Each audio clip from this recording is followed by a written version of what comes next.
Hello guys, তো সেই দিন ছিল বিজয়া দশমী। সকলকে জানাই শুভ বিজয়া দশমীর অনেক অনেক শুভেচ্ছা আর ভালোবাসা। দশমীর দিন বেলপাতাতে আলতা দিয়ে মা দুর্গার নাম লিখে আমরা অঞ্জলি দিই, তাই হাতের এই অবস্থা। তারপর আমি যেই রেডি হয়েছি অমনি দেখি বাইরে শুরু হয়ে গেছে ঝিরঝিরে বৃষ্টি, তাই এইখানে মনটা একটু খারাপ হয়ে গিয়েছিল। বৃষ্টি থামার পর বাইরে বেরোতেই দেখি অলরেডি সিঁদুর খেলা স্টার্ট হয়ে গেছে, আর আমি যেতে না যেতেই ওরা আমাকেও সিঁদুর মাখিয়ে দিল।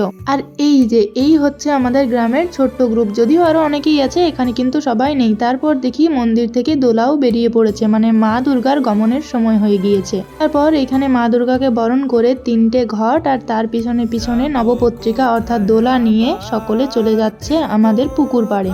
আমাদের গ্রামে কিন্তু মা দুর্গার মূর্তি বিসর্জন হয় মা দুর্গার অষ্টমঙ্গলা পেরিয়ে যাওয়ার পর।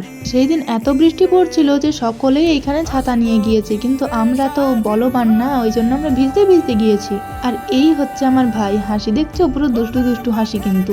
আর পুকুর পাড়ে গিয়ে অনেক নিয়ম কানুন করে পর এখানে ঘট বিসর্জন হলো। তারপর আমরা আবার মন্দিরে এসে কিছু ছবি তুলেছিলাম, আর বাড়ি ঢুকে পর আমি একটা ভিডিও করছিলাম। তারপর মেকআপটা তুলতে গিয়ে দেখি এই সিঁদুরের দাগটা কিছুতেই উঠছিল না। তার কিছুক্ষণ পর বাবা এসে পরে এইখানে আমার হাতে অপরাজিতা বেঁধে দিল। আর সেই দিন বিকেলে কিন্তু আমরা আবার বাঁকুড়া গিয়েছিলাম ঘুরতে, মানে আমাদের মজাটা আলাদাই লেভেলের। সেই ভিডিওটা আসছে নেক্সট ভিডিওতে, তার জন্য চ্যানেলটা সাবস্ক্রাইব করো।